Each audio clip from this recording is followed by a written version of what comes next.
The movie begins with a tow truck driver named Gary arriving at Maddy Barker's house to repossess her car.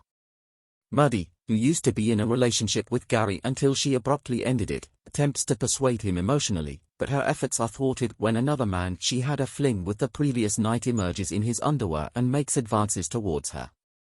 Despite Maddy's protests, Gary takes her car since she relies on Uber driving.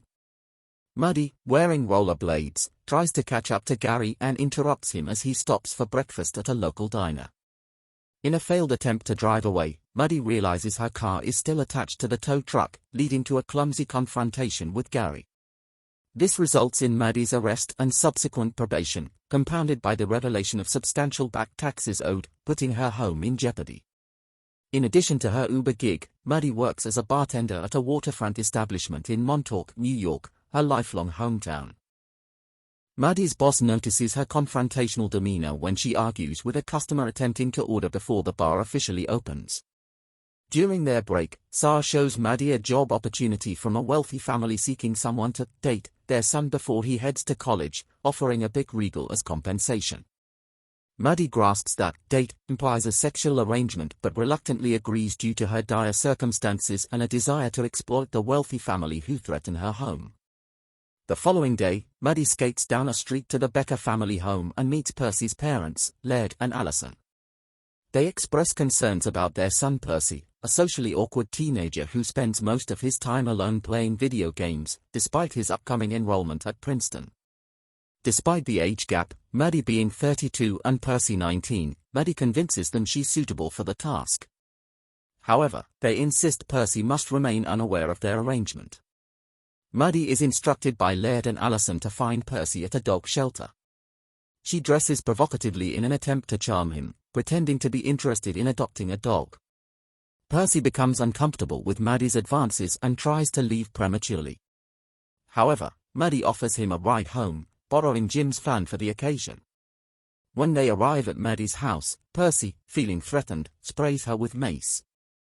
After explaining her intentions, Maddy apologizes, and Percy suggests going on a proper date, which she agrees to. Later, Maddy returns the van to Jim and Sarah, describing Percy as undateable. That night, Maddy takes Percy to a bar where she knows the waitress, ordering him a drink he dislikes. Travis, a past fling of Maddy's, arrives and boasts about his marriage, advising Percy to steer clear of Maddy. Subsequently, Maddy persuades Percy to join her for a skinny dipping session at the beach.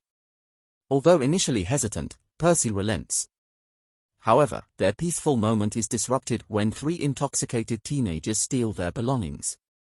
Maddy confronts the teens, retrieving their belongings in a physical altercation. Percy is disturbed by her actions, commenting on her behavior. Maddy, undeterred, dresses and attempts to drive away, but Percy, still nude, demands his phone back. When Maddy refuses, he jumps onto the hood of her car, and she drives off with him clinging on, attracting police attention. Maddy evades the police by crossing train tracks before a train approaches, narrowly avoiding capture. In an attempt to seduce Percy once more, Maddy invites him back to her home. She tries to perform a sensual dance for him, and he tries to follow suit until she notices a rash on his back that he claims is caused by anxiousness. He begins to talk about his past while Maddy massages his back. He tells her that he doesn't want to go out because his classmates made fun of him for sleeping in his parents' bedroom and spreading rumors that he was having sex with them. Additionally, Maddy tells Percy about a humiliating experience. Maddy accepts Percy's invitation to go on a real date, spending the day together. They visit an arcade, where they win prizes, but are later ejected because Maddy was acting strangely toward a different child. As they pass the lighthouse, Percy asks Maddy to kiss him, and she agrees, despite his awkwardness.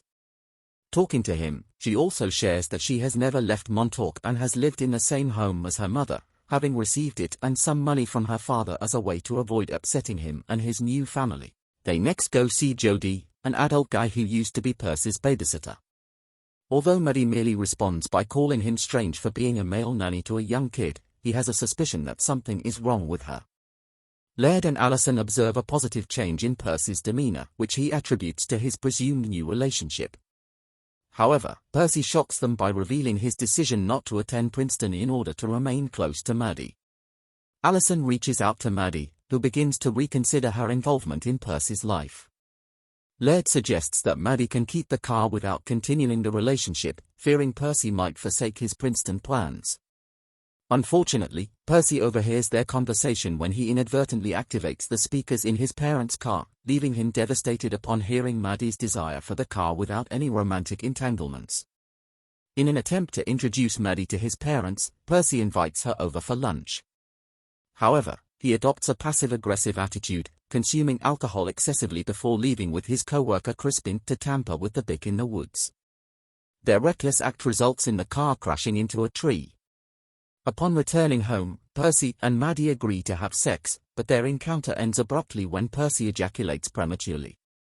He confronts Maddy about his discovery and expresses his disillusionment, stating he no longer wishes to associate with her, predicting she will remain stuck in Montauk indefinitely.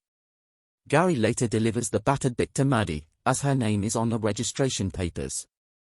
Despite the car's condition, Maddy is compelled to continue her Uber duties with it, while Percy reverts to secluding himself in his room, engrossed in video games, and ignores Maddy's attempts to reach out. After finally accumulating enough funds to repair her car and settle her taxes, Maddy celebrates with Jim and Sarah. However, her joy is short-lived when they reveal their decision to relocate to Florida for the sake of their impending baby, leaving Maddy feeling desolate as she contemplates her impending solitude. Learning that Percy is attending a Princeton mixer, Maddy seeks him out in an attempt to reconcile. Despite her efforts to explain herself, Percy remains resistant. In a desperate move to communicate, Maddy climbs onto the hood of Percy's car, prompting him to drive away with her clinging on. Their tumultuous journey takes them to a beach where Maddy sustains injuries from a barbecue grill before Percy drives into the water. In a moment of panic, Percy searches for Maddy before tearfully apologizing to each other and reconciling. Maddy reveals her plans to move to California, which Percy supports, acknowledging their shared experiences, including his loss of virginity. On the day Percy departs for Princeton, Maddy surprises him by adopting Milo and offers to drive him there before embarking on her journey to California. The movie ends here. Click the like button and subscribe to the channel.